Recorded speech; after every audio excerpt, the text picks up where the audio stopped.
Oh, what a fun day. It's Saturday. Had some fun with friends last night. I said, this car can be finished tomorrow and Saturday. Got some people coming over today, so it may or may not get done. Now we're going to do the torquing sequence. Now, this is a Tango 40 Hotel. Tango 40 Hotel. The star bit. It is a security star bit. That's what that little hole means. It doesn't make any difference. It works just as well. I have the Sharpie out so that I can mark the heads of the bolts so that I know which ones I've tightened.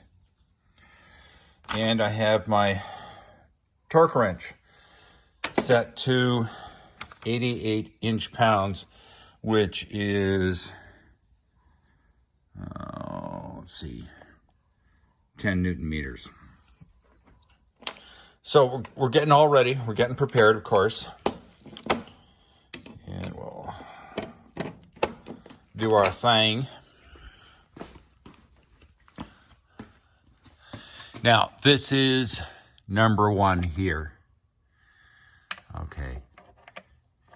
Now, all of these have been hand tightened, gently hand tightened, so there's no slack. Slip it in there. And yeah, I use a torque wrench. Professional mechanics do it by feel. And the idea, just to go over the idea, is to symmetrically and evenly tighten the gasket on the mating surface. So I think the torque spec is important, but I believe that it's the symmetry and gentle torquing that matters. So torque, torque, torque, torque, torque.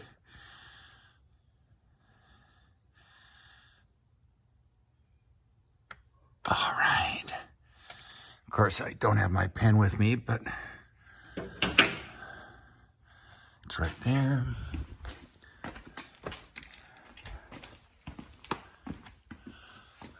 Come back in, and I just give it a little mark. Hopefully you can see that, the little mark right there. It's easy to see in the real world, in real life. So now I know I've torqued it. Now I know I'm gonna have to come over here and do number 2. Then I'm gonna have to come back and do number 3, and back and forth, nice and symmetrically, nice and evenly. Once I'm done with that, we'll go to fluid.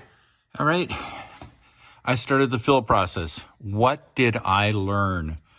That's always the question. What I learned is if you don't have the fill tube, and I have one of these hand pumps, in and facing down, it will hit some mechanical pieces up here and just start dribbling out. So it takes a little bit of effort, but make sure when you stick it in the hole, which is got the plug in it right now, for reasons I'll explain in a second, make sure it's facing down into the pan. And you'll be able to feel it as it sort of passes the lip where the mechatronics is, and it'll go down.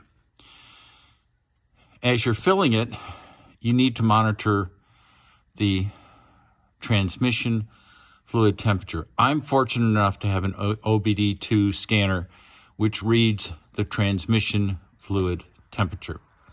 It's supposed to be between 30 and 40 degrees centigrade. As I mentioned, it's because transmission fluid expands as it gets hot.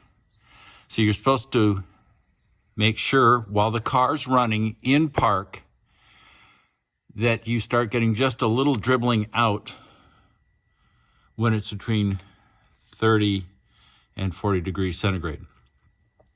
Well, today's temperature is 25 degrees, so it heated up very quickly. I mean, really quickly, to the point where I had to stop the process because I hit 44 degrees. So I turned off the car, and what did I learn? All that fluid started coming out of the fill hole because, of course, it's up in the transmission. Now, most people would know that automatically, but I, of course, had to learn. So next time I do it, which will be about an hour as the transmission cools down, I will make sure that if I have to turn off the car because the transmission has exceeded 30 to 40 degrees centigrade, I will have slipped the plug in initially, then turned it off. Life is better. But that's one of the reasons I get more than 4 quarts of fluid. I actually got 8 because this is a learning process. Now realize this is about 20 bucks a liter. So if you're getting 8, that's 160. The filter is 100. The bolts are probably 10, 20 bucks. So it does cost money to do this, but I can return the lifeguard fluid that I don't use. Or I can do a spill and fill, as we discussed earlier. So I got a friend coming over. He's dropping off a car. I've got quite a bit of acreage. He needs a place to put a wrecked car. So I'll be back.